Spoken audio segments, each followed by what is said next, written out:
आहे म्हणून राजीबाई हा कचरा कुठे टाकताय? रोडच्या बाहेर. रोडच्या बाहेर कोण टाकते? सुका कचऱ्याचा डस्टबिन आहे, ओला कचरा डस्टबिन आहे. ओला कचरा ओल्या हातने टाक ना.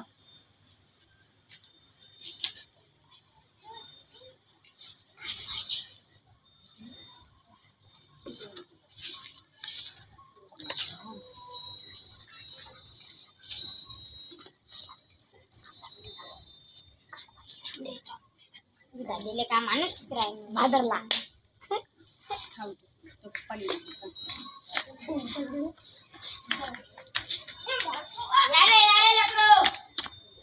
दिन सरली आवाज येतो देत नाही. पडण्याचं काय करत आता? ते पण तो रोडच्या बाहेर काऊन फेकून देतं? या पन्ना डिकम्पोज होत नाही. ॲनिमल साठी खूप घातक असतं. गाईच्या जर पोटात गेलं तर गाय मरू शकते. म्हणून हे पन्न्या फेकायचे नाही, जाळून टाकायच्या.